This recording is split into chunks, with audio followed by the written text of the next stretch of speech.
What it do? This is the U.S. Roundtable. We back again for another episode. And this time, we have a guest. But first, I need to let y'all know we back on YouTube now. So what I need y'all to do, I need y'all to like and hit that red button down there and subscribe and share this show so that everybody can enjoy this entertaining show. Can you do that for me? I appreciate it. Now, the first man I'd like to introduce is my man, the polite pimp, Petee G. What's up, Petee? Well, what's going on, Trip? How you doing, brother? I'm all right. You good in the hood? I'm good, man. I'm chilling. Got my coffee. All right. And next to him, got my boy, Travesty. Your Majesty. What's up, Travesty? What's up, everybody? How you doing? How you doing? Our special guest this evening is an educator and an author. She has written books entitled, Whoa, What You About to Do With That? Also, she wrote an exotic novel that the title was, Whoa, Wrong Hole. I'm just playing. Oh, man. She's an educator and she's written quite a few books for children. I'm always messing with her. Everybody give it up for Miss Traci Head. Hey, Traci Head. All right. Wait, so question. Traci, did you really, so the title of the book is What You About to Do With That? No. Oh, okay. No. I was like, that's a No, children's book. that book didn't get published. No. That's the behind the scenes book. Okay, I got That's you. yeah. That's the Yeah. Love it. Wow. Can you tell us a little bit about yourself, Traci? Yes. So, like you said, I'm an educator. I've been in this game. This is year 26 for me. This is year 26, and love it. I love interacting, make the light come on, and seeing that wow moment for children. I am also a mom. I have one daughter named Deborah. So I'm a single mom, former coach, former athlete, used to be a teacher. So when I was a teacher, I was a math teacher in special education, and now I'm an assistant principal. So yeah, Trip. I don't think I told you that. Yes, I've come up in the world. So I'm an assistant principal. She got a promotion. Yes. Congratulations. Yes. I'm a little worried. Wait, you said you're an assistant principal? Yes, I'm an assistant principal now. Okay, so you're basically in charge of discipline. So now we have to be on our very best behavior. Exactly. No, not in charge of discipline. I happen to work with it as a byproduct, but that's not. Unfortunately, that's part of the job, but that's not a main job. No. All right. All I know is whenever Travesty and I were getting suspended from the school we went to. Yeah, the assistant principal was the one dishing out the suspensions all the time. Well, yes, we do that. That is part of the job. That isn't a main part. Unfortunately, after COVID, our kids came back on a whole different level, so we're dealing with that entirely too much. But yes. So, what are you in, junior high or high school? High school. Ooh, yes, at big kids at Southwest DeKalb High School. I saw that. I saw the SWD. The Panthers. Yes. West DeKalb. Yes. Okay. And actually, our volleyball team had their first round of state tonight, which is why I was still at work because I had to get crunk to get my cheering on. So I was just like, okay, I'm gonna just stay at work because I'm here cheering. So go team. Question for you. You also said you're an athlete as well. So what do you? Former athlete. Have you participated in? So when I was in high school, basketball and track, and then I went to college and I was a cheerleader, track, basketball. And then I coached for 21 years. I coached for 21 years, and that was the full gamut. That was volleyball, that was basketball, that was cheerleading, that was track. I did it. Like, I love sports. Like, I'm like that best girl to have that sports conversation because I'm not going to try and make you feel bad, but I can hold my own. But yes, I love sports. And so now as an assistant principal, I go and make sure I support the kids because I know how important that is. I know how important it is for a coach to have an admin there cheering, supporting, traveling. I know how important it is as an athlete to see someone in the bleachers that's not your parent that doesn't have to be there. So I've been to quite a few of the games and the parents be like, okay, so which kid is yours? All of mine. all of them. Like they all mine. I like that. All So of them. yeah, so it's been really cool. So that's part of my job that I enjoy. I love supporting children and just being their biggest cheerleader because somebody got to be, you know. Wow. Yes. So anything disturbing happening in the school that you have to deal with? Because like I said, since COVID, I call it the four walls of education. So the four walls of education since COVID has truly changed. Our children came back, and I say this, and I'm not trying to be derogatory, but our children came back as if they were auditioning for UFC, that UFC fighting. Like, I mean, they came back with, like, they was mad we kept them at home. I mean, they came back with a vengeance. And so the fights are a different level.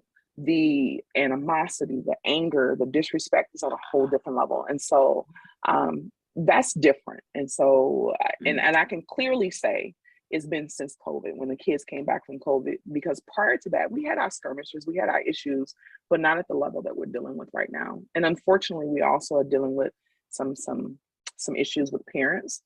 So the parents are not remembering that they're adults and this is a school building and these are somebody else's children.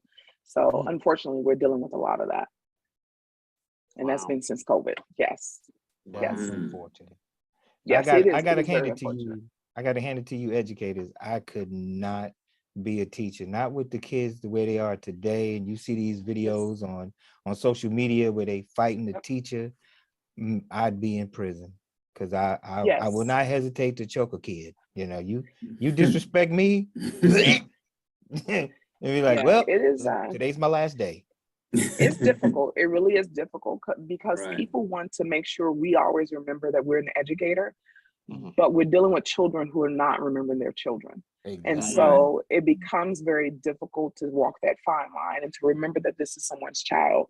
So we have to develop skills and skill sets in order to prevent things from escalating to the point that we are the ones on the receiving end. And so it's hard to do because in the state of Georgia, we're not supposed to break up fights. We're supposed to contact our SRO and let them break up fights. But the issue is that our particular SRO serves more than one school. So he's not always here.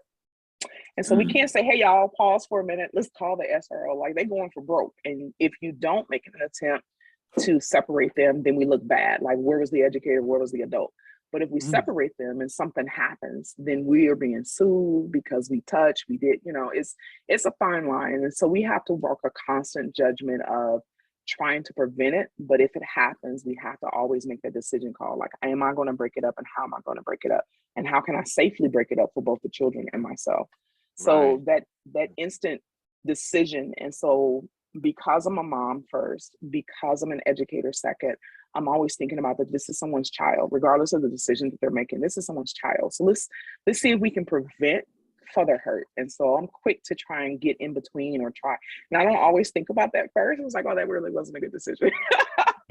But you know, I just think about like, dang, this is somebody's child. I gotta help. Let me ask you this though: are you dealing with anything regarding kids who didn't get vaccinated? I mean, was it a sticky situation down there with that? Well, we were in masks for quite some time, and even now it's still a choice. And so we do have students who wear their masks. We have adults who wear their masks, and then we have those who don't. So we try and do the distancing. We definitely make sure we're doing the disinfecting. I mean, sometimes we walk in rooms and it smells very much like a hospital. Like we're trying the best we can to keep everybody safe. So COVID is not so much of a big issue for us right now. Right now, what's running rampant is the flu. Like the flu is coming in, and maybe because the last couple of years we haven't really been in the mix like we are now, but that flu is coming with a vengeance. Like it's taking out teams.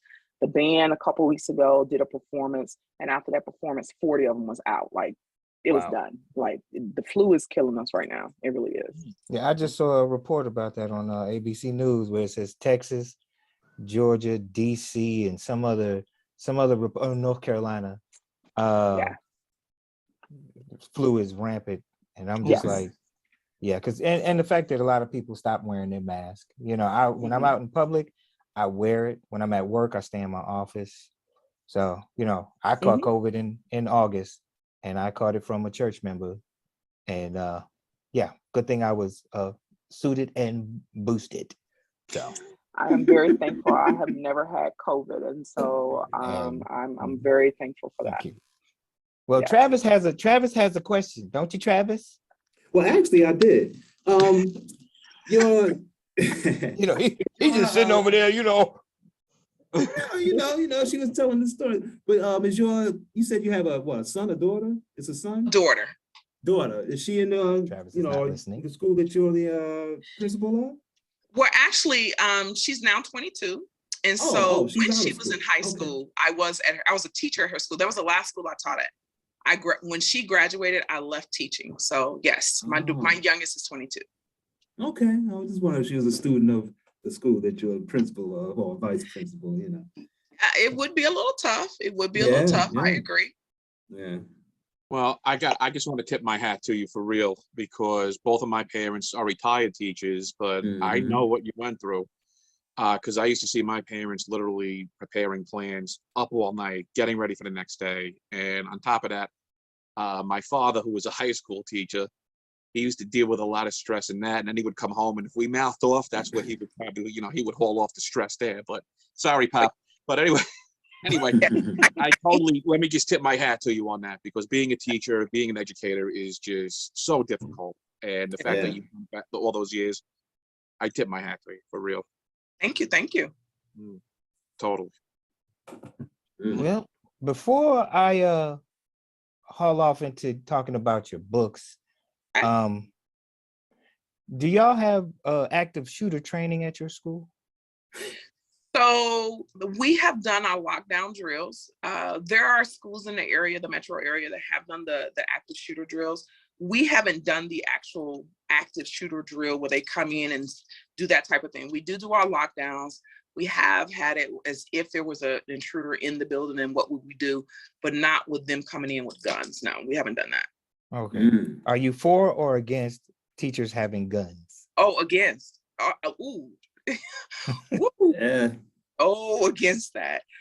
Here's the thing. So it is tough to be an educator, period. It's tough to come into a room where children are not necessarily engaged in what it is that you want them to do. Like if you're not an Instagram, if you're not a cell phone, they've not given you attention. So you're trying to maintain with 30 separate individuals in a classroom.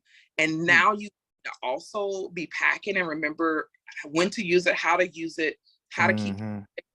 It's too much. And maybe you need a stun gun instead. Well, I can be I know, right? that COVID has affected the children. It's affected their parents. It's also affected us as educators. And I'm not trying to say people would be trigger happy, but I'm just not comfortable with colleagues in the building that I'm in having that type of artillery. I agree with you. I agree with you 100%. I was like, no way. You can't give a teacher a gun, because what if she has or he has a bad day, and you don't want them problems. Children steal from us. So do we really want to give them access to a gun? Like, do we really want? And I've never believed that more guns solve the issue with guns. Like that doesn't really make sense to me. And when we have incidents, we've had several incidents thus far of guns inside of the schools, just this school year alone.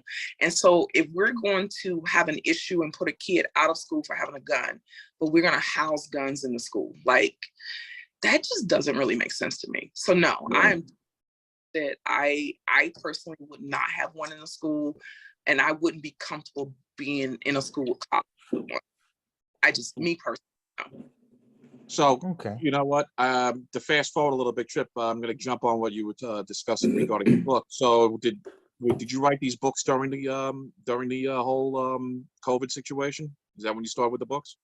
No, strangely, so single mom, and previously I only used to get paid once a month, and I don't know how you guys paychecks work, but that once a month paycheck, by the time that paycheck hit, so many other things have happened that there is no whole over, and you have slaved for the whole month, and this is it. So my entire from 40 through 48, I did a lot of journaling because, like you said, the stress was craziness as an educator, as a single parent, and just being Black in America. And so I did a lot of journaling. And so my journal became my first book, because someone read the journal and they were like, so what are you going to do with this? And I'm like, nothing, it's just therapy. I don't have the money for drugs. I don't have the money for alcohol. And I couldn't do either because I was a single mom. Like, if I'm incapacitated, who's going to take care of my kid? Like, for real. So I did not have those avenues of outlets. So I journaled, I wrote. And then, like I said, someone read it and it was like, your words could possibly make the difference for someone else. And I was just like, it's real personal. Like, it's personal. Like, when you journal, it's personal. And I did. I wrote about some things that was very painful for me to understand, for me to grow with. And so when I stopped teaching, I was like, oh, maybe I'll do it when I stop teaching. And then I still didn't. And so I happened to meet this gentleman and he was like, you gonna publish this? Nope, I'm a math person. It's not what I do. And so long story short, he made a connection for me. And so that's how the first book got published. And again, like I said, that is my very personal book. There's a lot of emotion in it. Even when I went back and read it again, I still cried. Like, I cried again. Like, oh my God, this is. What's the title? So that one is, I happen to have it here. That one is called Alphabet Soup, All the Things My Mother Never Taught Me. And so, Oh, wow. So it just talks about how a slight against my mom. I come from a single mom. There were 6 of us, and we didn't grow up in circumstances that allowed her to be at home with us to have all those deep conversations. And so there were a lot of things that mom didn't get to talk to me about simply because mom was worried about keeping a roof over her head and keeping food around. So the thing I learned as I became a parent, as I grew and started having relationships, as I figured things out on my own, those are those things that mom just didn't talk to me about. And so I wanted to make sure that the legacy that I leave my daughter, that is taught, is, if it's not verbal, like, it's here, like, baby girl is here, just read it, like, just read it. As you know, mother-daughter relationships aren't always the greatest. So I've seen things like that. Right there, baby girl. But yeah, so it's just those things that I have learned, that as a woman and as a Black woman, there's just so many things that we just need to be aware of. We need to be aware of, when someone calls us a queen, we don't react to them calling us a queen, because we should know we're already a queen. We should know our own strength. We should know our own beauty. And we should know that beauty doesn't have a necessary definitive definition. It's not a Webster thing. Because when we talk about beauty being in the eye of the beholder, it's not talking about it in a relationship standpoint. Is when I look in that mirror and behold myself, I need to know that I'm beautiful, whatever my definition of myself.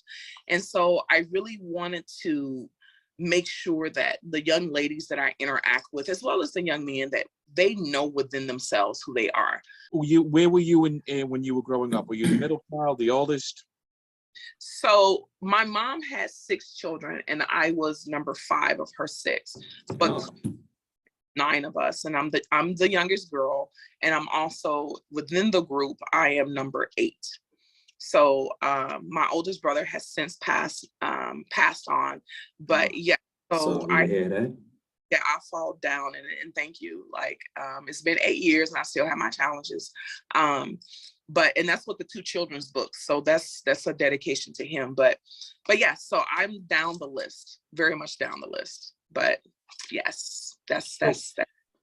So for our viewers, where can they get your books? So all 3 books are actually available on Amazon. So they're all available. Like, let me span them. Like, oh, this is so crazy. Yeah. What's the title? What's the titles? Let's see the titles. This one is Alphabet Soup. My mother never taught me. So that's that okay. One. First book. And then the second book is started the children's series. They Say I Have a Disability. What does that mean? So that's the second one. And then the third one is the follow-up from that. Renard, and this is my brother's name. Renard Discovers the Good in Being Different. So the 2 children books, I was a special educator for 19 years. And I also have my oldest living brother has a special needs. And so I had moments of where I felt like our special needs children thought something was wrong with them because they weren't normal. And so I just really want them to understand, them, their parents, the teachers who interact with them, anyone, to understand that they are who they're supposed to be, because that is who our Heavenly Father said they were supposed to be. And who are we to tell him he's wrong?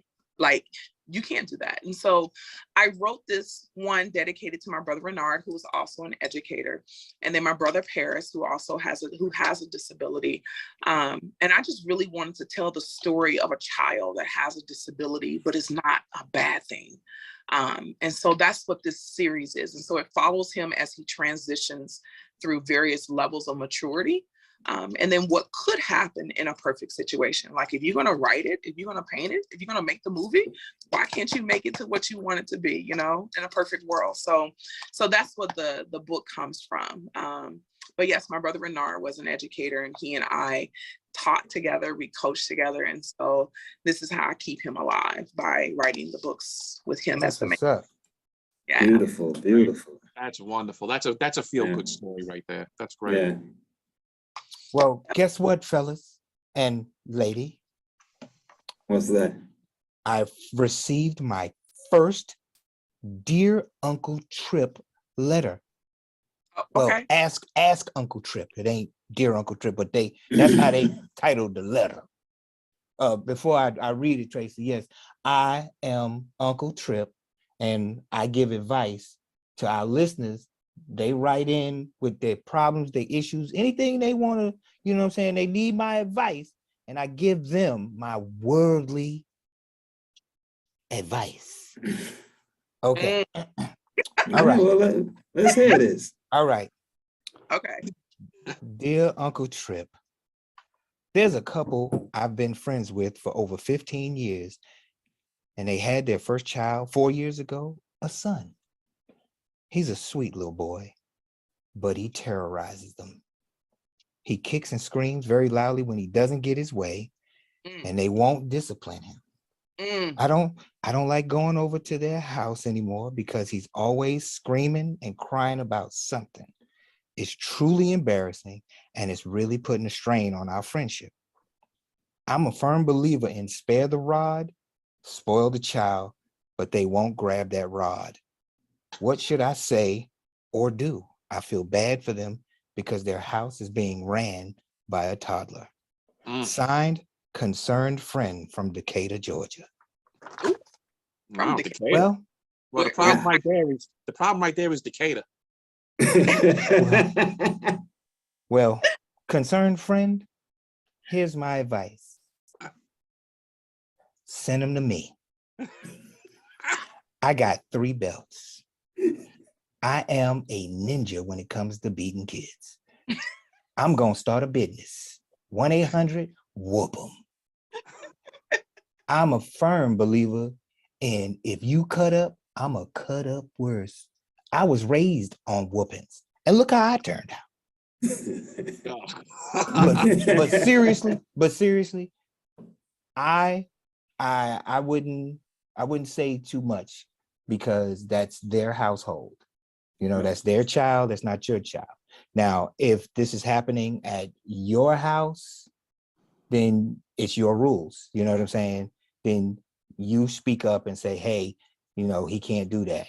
No, he can't do that. And if he starts to cut up, then you point to the door and be like, yeah, I think it's about that time that y'all go. And if you're over their house and that happens, and nobody's holding you hostage, leave, go home. But I hope your friendship, you know, stays intact because, you know, after 15 years, you know what I'm saying? You just can't throw it away because, you know, of their parenting skills or lack thereof. You know what I'm saying? But so if all else fails, whoop him. Uncle Trip, do you make house calls? You might have to go over there. Hey, listen, I'll get on the plane for the right fee, and I'll just pop up like a ninja, and then he'd be screaming, but what happened? It was the night. The night beat me. He's the boogeyman. So I'm gonna throw it out to the panel. What advice would y'all give? Move out of Decatur. I said it. Move out. Well, I'm gonna ask the educator. No, I agree with you though, because if those I can't stand bad kids.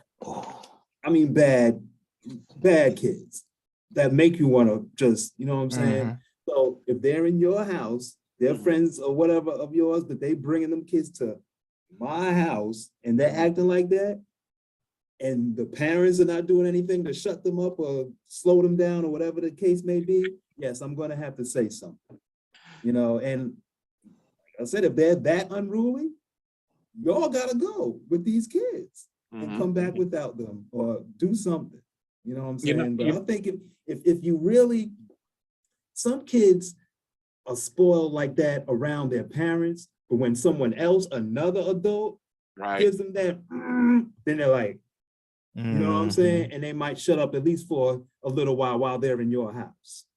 So that would be my thing. Now, You know, Tracy? I agree with you on that, Travesty. I totally agree. Right? Yeah, I agree with you. Yeah. So parenting is very personal. I actually wrote up, that was my first chapter in my book, Parenting versus Parenthood. And parenting is very personal. And a lot of your parenting is based upon how you were parented. So I'm sure I'm not the only one that said, you know, I want my kid ain't gonna, you know, grow up like I grew up. My kid gonna have, you know, we say those things. And in the course of doing that, we create a situation where our kid has lost something of value. I don't think the way that I was reared was a bad thing. I went without some things and lifestyle was a little different, but the things that I learned because of that have just been so beneficial. And so sometimes as parents, we have a tunnel vision of what we don't want our child to experience that we felt was so horrible. But in the course of doing that, we create a situation that is definitely worse. So I have personally seen children who are just unruly. They need some guidance. And so to have that conversation with them has to be had in a non-judgmental way. That's the first thing. Because it's like, oh, you telling me I'm wrong? You telling me I don't know what and don't be the person without a child telling somebody with the child what to do. That's woo, and see, I couldn't say because I have no kids. I'm the oldest of 5. So, but I have no kids. So do I. I got 2 boys, you know. But wait a minute. What? Travis, you had sex before? You better believe it, buddy. How many kids you got, Travis? Well, there's my daughter who is not a kid anymore. She's 24. So. Oh, okay. Yeah, and then my stepson who is 12. He's 12. Okay. All right. All right. So, but that's it. You know. But yeah, even when my daughter was little, I mean, she wasn't a bad kid at all. You know, she did the normal things that, you know, when they turn 2, they start doing little things and touching everything and all that. But she was never a misbehaved kid. So thank goodness for that. You know. You have to beat your kid. You ever had to beat your kids, Pete? No, what I did is I always took it out on one of their toys. I launched a few PlayStations across the floor. You know, I'm not gonna lie. Oh man, not the PlayStation. Yeah, and, you know, of course I had to go out and get a new one after that. But you know, I did. I launched a PlayStation. I launched a few cell phones. But I never. Did that hurt them or you though? Because you know, did you pay for that PlayStation? Of course. But you know, it took a little while for them to get the new phones and the new PlayStation. But I'm not gonna lie. I never laid one hand on my kids. And back in the day, they say as soon as the parents shot you the look doesn't really technically work anymore. It worked for me. Yeah, that's what I'm saying. It worked for me because you knew you were going to get your ass whooped when you got home. So you were just hoping to stay in line, so the beating wouldn't be as significant. You know. So, oh no, my mom's is 4'11". She ain't waiting till she get home. She gonna get you right then and right now. She said, get it right here. Yes. You cut up right here. I'm gonna get you right here. Say you embarrass me, I'm gonna embarrass you worse. And I got smacked across the mouth plenty of times in public because of this right here. I did that a couple of times myself. Oh, and I would still work if the person has the integrity. Like if you're a wishy-washy person or you're out of control person, you can't look at nobody. Them kids, what you looking at? But if you're a person that has some type of integrity, and I say that because this past weekend I had the pleasure of going to see some of our kids who were in JRTC and they were doing their competition, and that was my first time ever. So I was in there like, oh my God, like a kid in a candy store. Like it was unbelievable. And so the piece that was so interesting is that we were in a gym. There were 16 teams of teenagers in a gym, and somebody started playing music, and you already know the music was And I wasn't paying attention at first. And I said, wait, did they say what? Mm-hmm. I'm looking around like, am I the only adult reacting to this music? And so the kid sitting next to me, he's like, it's heard, like I wasn't paying attention. And so what was interesting that there were teams or children from other teams that was getting on the floor. They was JRTC and you popping it like it's hot. You JRTC honor. Okay. And so my group of kids that I was sitting behind, they kept looking over their shoulder and I couldn't figure out what they was looking at. And so I looked too. Their commander was standing up on top, wasn't even sitting with them, was standing up on top. And the look on her face was like, I dare you. I dare you. And kids turned right on back around. And I was like, that's grandma at church on the bench. Move and watch what happened. You gonna get popped so fast. Just move. The problem is though, the problem today is you got parents who are terrified to lay even the one finger on their kids. You know, they can you can tune them up a little bit and they'll go to school the next day and they'll say to one of their friends, oh yeah, my father really ripped into me, you know, backhanded me, whatever. Forget it. Next thing you know, you're getting a visit not only by the police, you're getting a visit by social services. School, you got Hello, CPS. Hello, CPS. Yeah, I mean that's why I always felt that, you know what, launch a toy across the room. What are they gonna do? You know, oh, dad took it out on the toys. There you go. You know. So I like to train them young, man. You know, my mother started young at 2 and 3 and 4. Yeah, that's what I'm saying. When they're like 2 and 3, you know, that's when they getting out of line. Then that's when you're supposed to mold them into, you know what I'm saying? You don't wait till they're like 10 years old and they're already so here's the problem and acting crazy. What's going on right now in the world of raising kids is that you're not even raising your kids. It's they're either at daycare already, and of course the daycare they're not going to lay your hands on the kids. So the kids, you know, there's no corrective action happening. And hats off to the school teachers, because guess what? The teachers are with your kids more than you are, and I mean that's just how it is. That's why I commend teachers, because they are not paid nearly enough for the job that they do. I couldn't do it. Yeah, that's true. They definitely the stress is real. It's unreal. It's unreal. But that's what I'm seeing, and I'm seeing kids mouthing off to their parents on the bus, on the subway. Growing up in an Italian family, you know, Italian American family, I should say. My father and mother never took any action in public. They whooped your ass when you got home, and that was it. They weren't taking any chances. But when you got home, that's how the Italians do it. We'll get you when you least expect it, and that's how they used to do it. Yeah, it's not bada boom, bada bing. Hit him under the arm. No, leaves no mark. What you said? That was it. Oh man, ain't nothing like it. Ooh, because you're still processing. Like you trying to wake up and you getting whooped at the same time. Like it's just yeah. Those are the good ones. And don't be wet.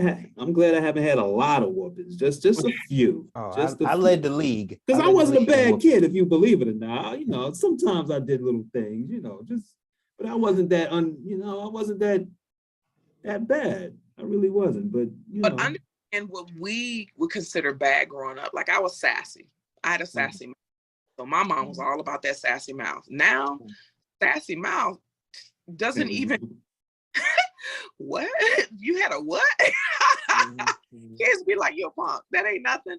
So, you know, what we would consider bad or stepping out of line isn't even yeah, it gets no respect nowadays. It's not even you're right. There was no respect at it's all. like, oh, that's all you did. like exactly. These kids now are like really doing stuff, like crazy stuff.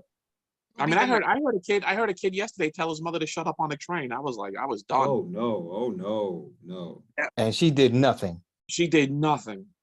And when I was getting off the train, I said, I hope you tear him up when you get home. I couldn't even mumble. If I mumbled that under my breath, shut up.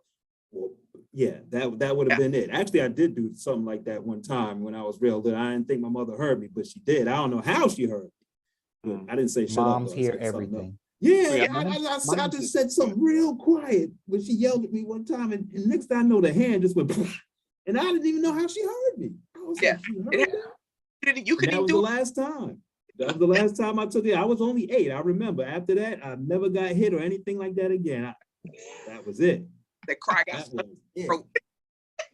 Yeah, Trav, your mother was tough, man. I remember her. You see mama, yeah. Oh yeah, I remember. She was no nonsense.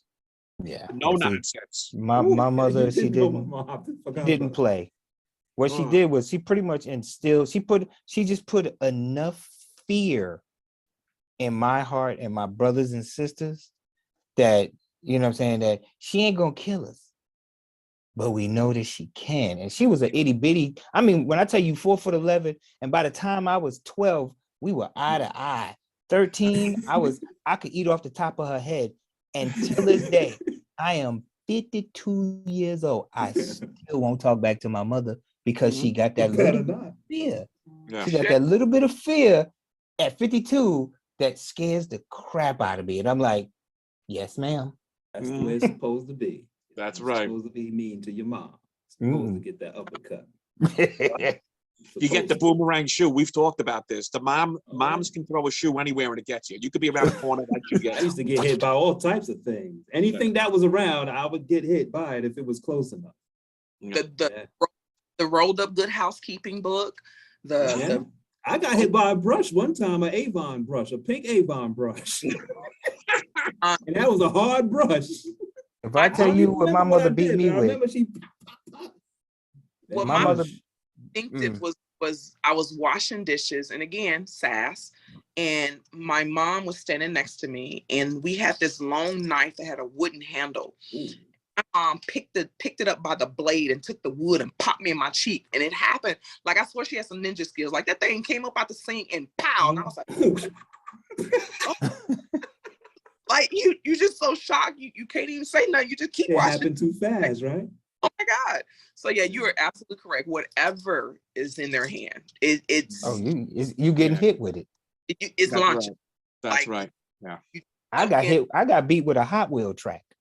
Was it the rubbery car? Yes. Yeah, that's like a bullwhip, man. Those are no joke. Our age now, the little rubber. Ow! I'm talking about brushes, extension cords. Oh. Oh my! Because it was there. I don't know why it was there, but it was there at that moment. And I got a quick pop with that. And the old switches. And don't grab it trying to prevent it from hitting you. Oh, yeah. Well, one thing I will say, she didn't do long. Be like some people get that pop, pop, pop, pop. It wasn't that. She just gave me a couple of pop, pop, pop real quick. It wasn't like a minute long that felt like you was just being crucified. Thank goodness. Because I know kids that was going through that. You know what I'm saying? I was Kunta Kinte. My mama was Massa. She didn't do all that with me. But maybe because I'm the youngest too. So, there was that little slight thing. I don't really want to, I think that's what it was. Can we change the subject? I'm having PSTDs. I'm gonna change it right now. Here's the deal. The fact that these millennials, let's get into the millennials. I know Khadijah, our favorite millennial. Shout out to Khadijah. I know you couldn't make it. We know why. But these millennials today, I mean, they're really screwed up. I mean, here's the reason. These are the kids that didn't get beat when they were kids. The millennials are actually glorifying what's known as the van life. Any of you familiar with the van life? No. I don't know what it is. I know what it sounds like, but I don't know what that is. When you get a chance to, hashtag van life, it's a whole thing now where these kids are leaving their jobs, right? They're millennials, I should say. They're leaving their jobs. They're buying vans, and they're living in vans, and they're driving. I mean, they're living in vans. A lot of people, but they're living in vans. Hold up. Now, last week on YouTube, I saw a 60-year-old woman who was doing that. And it just popped up on my thing on YouTube for no reason. I don't know why. I didn't do anything weird, but it popped up. And she was like 61, 62. And it is the latest. Lives in her van in California. It is the latest. It is the latest craze. Now, back in the day, people would sell their homes, buy a big, luxurious RV, drive across the country, park in the RV. We're talking about vans, just a little, talking about a van that the whole time they're trying to convert into something livable, and they're doing it. And all of a sudden now they're coming back and saying, "Hey, this is harder than I thought." Yeah, you think? You're trying to convert a van. You have no money. You want to convert a van into something a living space, and then you didn't realize when you're driving across country, and you're sleeping in the van, it gets hot, and you got nowhere to go. You don't want to turn the car on because you don't want to burn the gas. So it's a whole entire the fact that. This is because these kids were never beaten when they were kids. Where are they washing their ass? Exactly. Well, that's the whole thing. They don't even know half the times. Some of them have gym memberships. They'll go to the gym and they'll literally Lake Minnetonka. Yeah, and they realize even though they're reading food from gas stations, they're spending more money living in a van than they would in a house, because guess what? Your van doesn't have a stove. Your van doesn't have a refrigerator. You're buying junk food. One young lady, I think she was out of Georgia actually.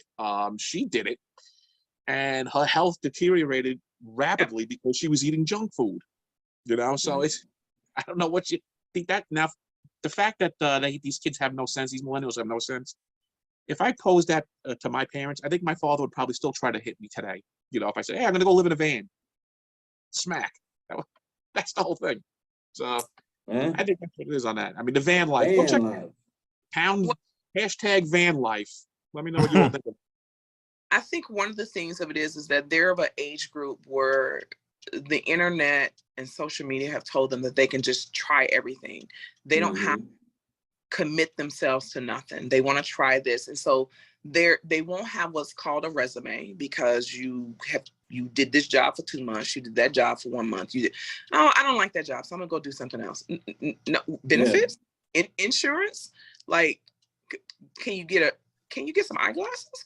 What can you do? And you have nothing to stand on. What you're really saying is that you can't make it through a job, or there's something wrong, that you're incapable of completing a job for any type of longevity. So why should I take it? Like, you only going to work here 2 months. So I agree. Yeah, they like bouncing around. You know. So and I'm sorry to interrupt. There's a huge article about it. It's a young lady by the name of Natasha Scott. She's 33. And she literally came out and said the van life is nothing more than glorified homelessness, and that's really what it is. Basically, that's it. You know, and Trip, getting back to what you were saying about where do they wash their ass? Excellent question. Either a gym membership if they have one, if they can afford one, Airbnbs occasionally, and most of the times they're doing the bird bath thing. And in the McDonald's bathroom or Burger King. Right. Yeah. And you know, I'm glad you brought up McDonald's. Those are dirty bathrooms already. Yeah, they are. Those are the worst bathrooms. McDonald's bathrooms and Burger King bathrooms. It's like, I don't even want to go to the bathroom in this bathroom. What would you do if you walked to the McDonald's bathroom to wash your hands and you see somebody in there swashbuckling their nuts? Bro, I live in New York City, bro. I see it every day. And I guess they gotta use the squeeze soap thing too. So that's the only soap. So they're doing that, and then like, dude, you're gonna get a rash. You're gonna get a rash. Don't use that hand soap. And that's why I don't even like really touching those hand soap things, because of all the nasty hands that I know touched it. I'll be like, I don't really want to, I'll give it like a punch. Yeah, I don't want my, I like the automatic. Yeah. That's funny. Don't ever let me walk in there and see somebody swashbuckling their nuts. I'll be like, bruh. Let me tell you, living in New York City, you see it all the time. You see I'll tell you what, on 3rd Avenue and 86th Street in Manhattan, the homeless McDonald's of homeless McDonald's. It's a 24-hour McDonald's. You got every type of homeless living in there. It's unreal. You can't even get into the bathrooms. The manager's like, don't even bother. I wouldn't even want to eat in there, first of all, because it's like. I saw a guy washing his hands in the soda fountain. That's why they have no more soda fountains in New York City McDonald's. Wow. Guy literally was washing his hands in that. Wow. I will say that I've been in New York. Y'all subway system. Wow. It takes some nerve. Like you gotta. It's easy. It's easy. Main streets of Snellville, right? Look, because I know down here you got north, south, east, west. That's it. That's it. North, south, east, west, Dunwoody or whatever. Marta. Dorville. That is it. New York's is like. But it's the whole. Like you feel like you're for real underground, like for real. Gotham City, I'm underground. But then hundreds and hundreds of years old. And I thought about, somebody really want to shut y'all down, they take out your subway system, and it's done. It's done. But I happened to be on a subway, and there was a homeless guy on it. The room quite intoxicated. Hey, which one? I don't even know. I was going to Brooklyn. I was coming back from Brooklyn, as a matter of fact. And so he stepped out in between the two cars. And so the little, I kid you not, he took a crap. Yeah. Put his hands up, step back in. And I was like, oh my God. Yeah, I used to see people used to pee in the middle of the cars a lot of times. That was something I seen all the time. That was Traci, how long ago was this? So this was 6 years ago. Okay. So we can't blame it on the pandemic because the pandemic released every type of, That's where the pandemic started, right there. I could not believe that. Like, oh my God. Yeah. You don't look because you don't want to drive. Then okay. I've seen people do a lot of things on the subway train that I'm not even going to bring up. Listen, I'm not even gonna lie. We were walking in Times Square. We saw we saw a guy dropping a deuce right there on the subway stairs. It was unreal. I was like, whatever. It's New York City. He had to go. Yeah. He was definitely out there. He wasn't anything normal. I can tell you that. But it's funny that you brought up McDonald's because here's something that's even more terrifying than the filthy bathrooms in McDonald's. McDonald's is thinking about partnering up with Krispy Kreme. So now not only are they selling that, they're going to be selling Krispy Kreme in McDonald's, and they're doing it right now in Kentucky. There's 9 locations in Kentucky. You walk in, you can get Krispy Kreme along with McDonald's. So now you're really going to kill yourself. But yeah, they just selling death. So yeah. and speaking of, but check this out. The Texas State Fair is in town. It's a 4-week event. And when I tell you, they fry everything. The Oreos, the hot dog, the ice cream. I'm talking, they got deep fried Jello. Ew, wait, how do you? Deep fried butter. I mean, it melts though, right? No, they put it in flour. And they put it in the grease, and that flour protects it. That's what they do with the Jello. All it is not actual Jello. It's like the liquid Jello, and they put it in this batter, and they fry it, and you eat it. I mean, they got fried cheesecake, fried carrot cake. Is high blood pressure, cholesterol, gout, everything, just a death waiting to happen. I had fried ribs, and that was it. Fried ribs is delicious, by the way. Wait, you ate fried ribs? Yes. So wait, Trip, did you blow it? Did you blow the 150 in there, Trip? Did you blow the 150 at the fair already, or no? It was 250, baby. 2. Did anybody send anything to you on your GoFundMe? No, not one dime. I want to thank y'all round tableettes. Y'all supposed to look out for your boy Trippy Trip and help me out. You know what I'm saying? But the good thing though, remember I had a show that night, and I was only supposed to be doing a 10-minute guest spot. Wound up getting paid because the feature didn't show up. Cha-ching. So that eased some of the pain, and it was hot. It was hot, y'all. It's hot. When I tell you musty season has gone into triple overtime in Texas, it is October and it's 85 degrees down here. And these people don't know how to put on deodorant. I tell them 7 swipes under the pit. When the degrees is over 80, 7 swipes. Please, for the love of God, for anybody who can smell. I mean, it smelled like rhino balls and suicide out there. Rhino balls. How do you know what rhino balls smell like, Trip?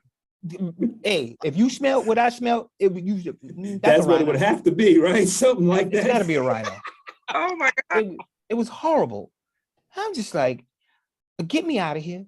I mean, I felt old.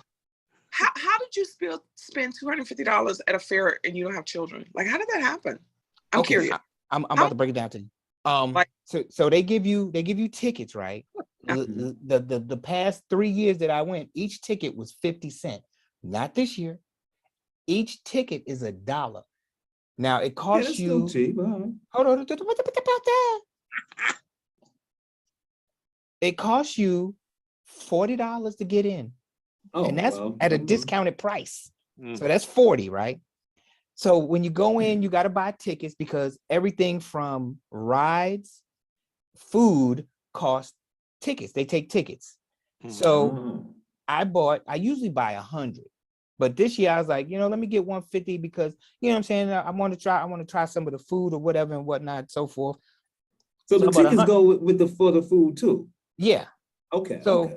So I got 150 in tickets. So that right there, that's 190, right? Yep. Yep. Now, if you want to play the water game, you know, the tossing game, you want to win stuffed animals for your lady. Oh, you got to get a separate game ticket, baby. What's the point of that? That's crazy. That's crazy. insane right there. Yes. I don't like fairs anyway, And I spent stuff like that. $40. I spent $40 on game tickets, and I hold on. Let me show you what I won her. So he does realize he could have went to Walmart and got that for $12. Probably. Yeah, probably. The most expensive stuffed animal in America. This is a $40 lemur. Wow. $40 a lemur. So they came up on that. Well, and you have it, not your girl. Like, Well, it's in my office. You know what I'm saying? Shoot, listen here. I'm a grown man, and I like stuffed animals. But you say you wanted for her. It was really for him. Well, she picked the color because she know Carolina blue, baby. You know, Tar Heels, ranked number one, baby. Go Tar Heels, that's right. You know what I'm saying? I only got 3 stuffed animals. She got like 50. Goes on. Oh, the water game. That's the only one I really could win. You know, like you sit there and you. Oh, okay. I thought you meant the comedy you throw the thing and a man falls into the. No, which is a scam though. It's a scam. Let me tell you how it's a scam. They're all scams, yeah. Bruh, a 7-year-old beat me. But she didn't beat me because I had it aimed right for the hole. As soon as that bell went off, it was right in the hole. And I was like, yeah, I'm a win. And then I heard the bell and my thing wasn't lit up. And I look over there and I see 7-year-old Natasha. I'm like, oh, I see what you doing, bruh. When I got to my $40 limit, he mysteriously clicked a button and let me win. So now we got Lenny the Lemur, and this is Bub. Huh?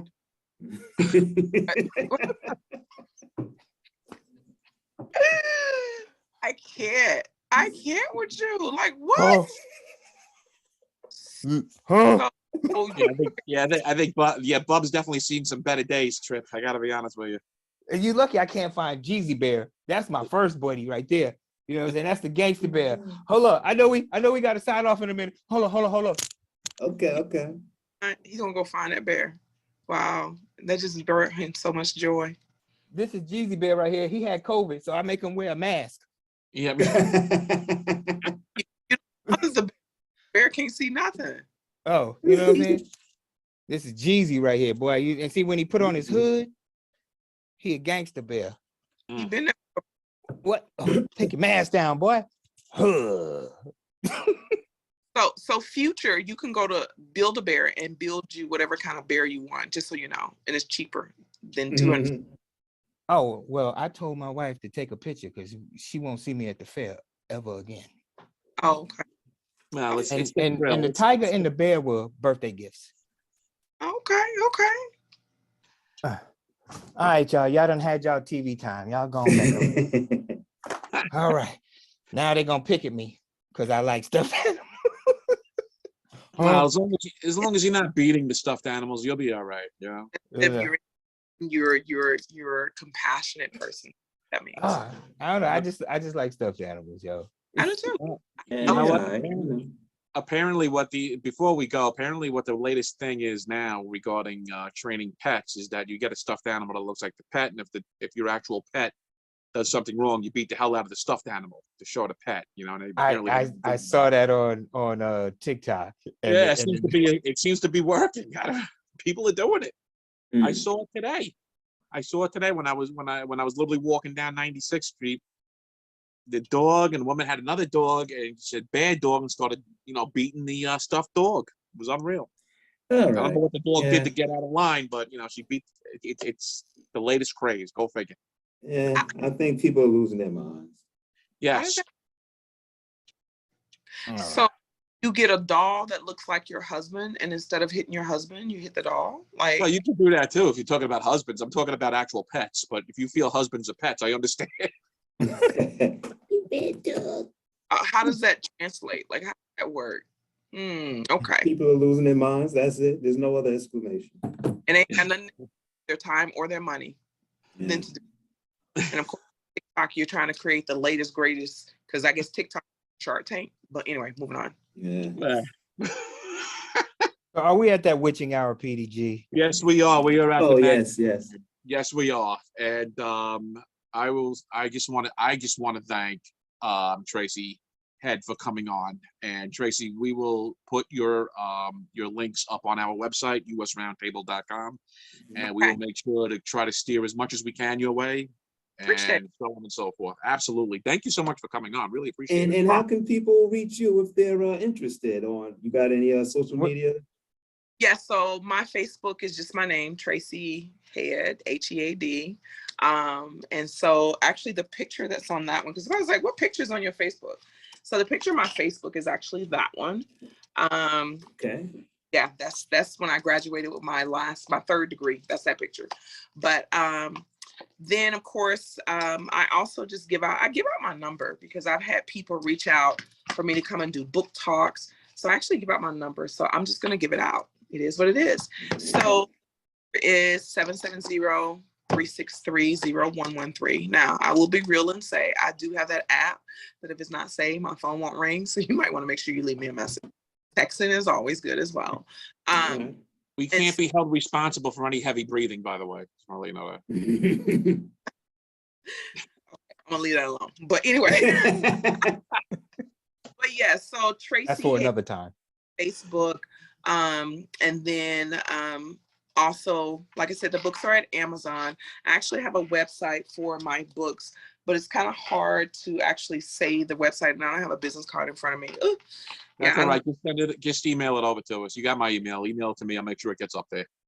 I will. But definitely, my biggest piece is the 2 children's books. I have to say that, like, if you have a child that's in your life, whether they have a disability or not, if you have a child in your life, the children's series is crucial for them. And you can always give the gift. I tell people you can give the gift of reading on any given day, 365. You don't have to wait. But I just really want our children to have a sense of who they are and that it's okay to be unique. Being unique is not something wrong unless your uniqueness interferes with someone else's. Other than that, we can be unique all day long. We should be. We shouldn't be carbon copies. We should be all as different as possible, as long as our difference doesn't interfere in someone else. And so I just really want to make sure that our students with exceptionalities know that there's nothing wrong with them, as well as their parents. So their parents need to know there's nothing wrong. Like, it's not a judgmental thing. Your child is unique, your child is special, and that's who they're supposed to be. So kind of where I am with that. All right. I will definitely. All right. Well, that's one hell of a sign off, and we really appreciate it. Thank you so much, Traci. And we really enjoy having you, and hopefully you'll come back on the show again. Definitely. Oh, yeah. And shirt. I'm going to have to take a picture and send it to you as well. My new shirt. Hey. That's right. It should be there in a couple of days at no8apparel.com. Get your shirt today so you can look like Traci. Right on. Looking real sexy. Because somebody was like, Traci, what does that mean? I was like, 8 ball. What you talking about? I was like, oh. You tell them next time they ask you, what does the number 8 stand for? You tell them it's new beginnings. Anyway, I will go ahead and start the sign off as well this time around. And I just want to let everybody know we're back, and we were super excited to have Traci on. And all you millennials out there, don't go buy yourself a van and try to live in it, please. Just do the right thing. You know, at least get a place to live, not a van. Don't drive around and do all that. Van life is not a good life. And to all those millennials out there that think it's cool to throw tomato soup on a Van Gogh painting and to protest oil or whatever energy, I don't know why. Don't do it. And again, be safe, everyone. Trip over to you. Well, this is your favorite comedian, Trip J, the 3-pointer. Swish! Here to let y'all know that early voting has started in Georgia. Please vote. Do not let an idiot become your senator. Please do not let the man that's already the governor continue to be the governor.